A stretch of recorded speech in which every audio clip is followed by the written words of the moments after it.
So I'm going to do a series of a few videos. It's they're going to be called forage for bass. Pretty much forage for any fish, but forage for bass, because that's what I am mainly targeting when I go out and buy all these baits. So forage for bass, and the first forage for bass will be about crawdads.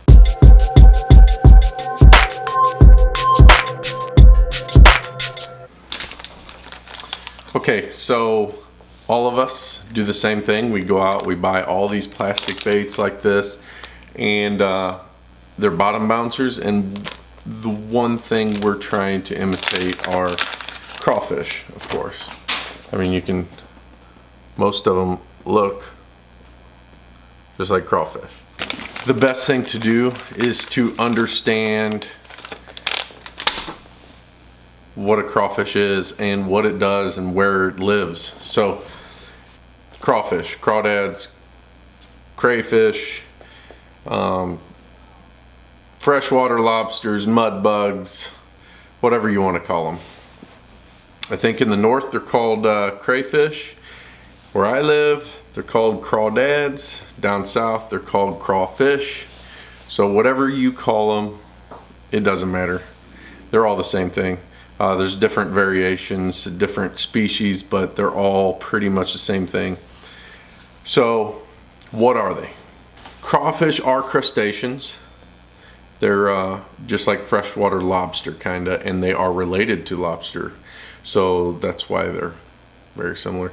But they're eaten, they're used as bait. I mean, you've dealt with crawfish before, but they eat dead animals and plants, and they live everywhere. They live in swamps, they live in creeks, they live in streams, they live in lakes.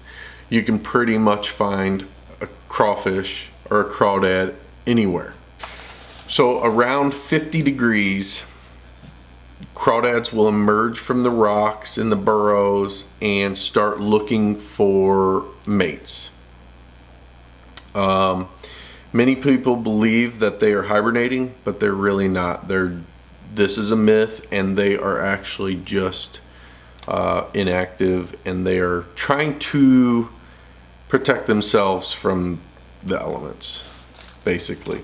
So at 50 degrees, you will see them start emerging, and shortly thereafter is one of the few times you will actually see crawfish crawling on top of the rocks.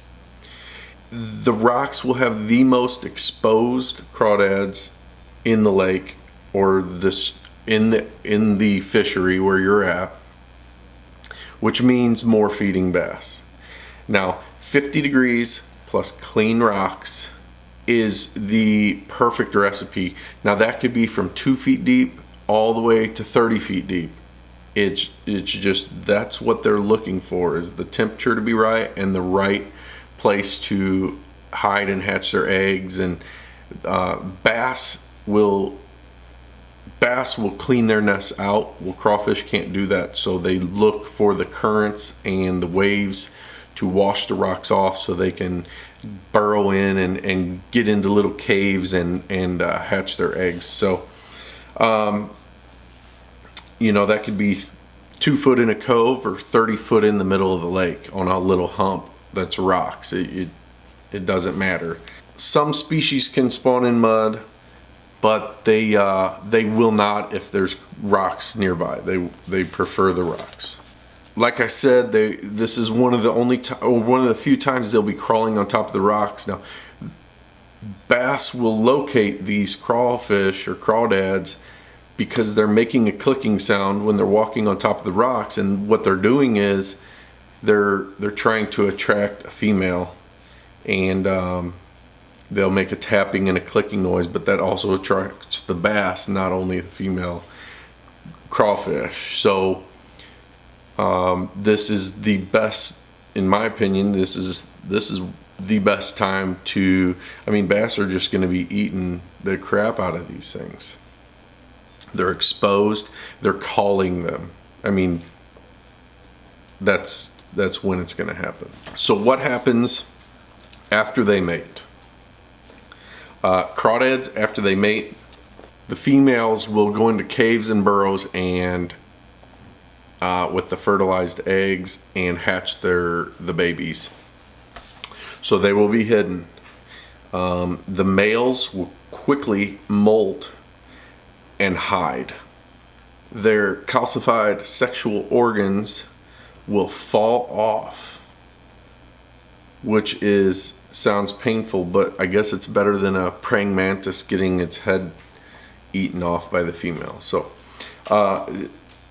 they'll quickly hide after that, and they will return to a low light feeding pattern. And they will only come out for food when they can't find food in their burrows. Now, the molt will drastically change their color from like an olive brown to an orangish or a red color. But they're still harder to catch. They're easier to see, but they're still harder to catch because they're hiding. They're trying to hide from all these bass, so they're hiding in rock crevices, and so a lot of times that's why a red crankbait bouncing off rocks will work good at that time. So after about 30 days or so, the females will hatch the eggs, and the babies will stay attached to her until they molt a few times and they grow to about a ½ inch long, and then they'll release. And after they release, she will quickly molt and hide and go into a low light feeding pattern herself. So the best places after that, you're moving into the summertime, so the best places to find active crawfish, crawdads in the daylight, these fish they're gonna feed more in low light, so first thing in the morning, right at dark. But during the middle of the day, it's gonna be deeper, darker, rockier structures, or you're gonna find most of your crawfish, feeding crawfish. So good presentations, with those kind of presentations are going to be better down deep.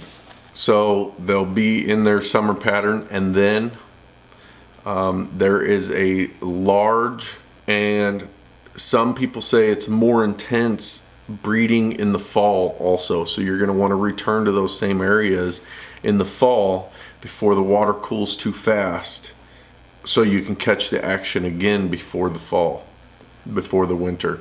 One good way to check to see what color they are or what you should be matching is, before you go fishing or the day before, lift up a couple rocks, see what color they are. A lot of times I'll see regurgitated claws and everything in my live well. Well, that's a little too late because that's the end of the tournament. So I appreciate you guys watching. Please subscribe, like, comment, tell me something about crawdads. If you have any more information or if you have a story to tell, whatever, just go ahead and comment. Don't forget to check out some other guys' channels. Check out Tackle Junkie 81 if you haven't checked him out. Check out Matt Rhodes Fishing. He's very passionate about fishing in the Destin area. Check out 618 Fishing. He's close by, and we'll see you out there.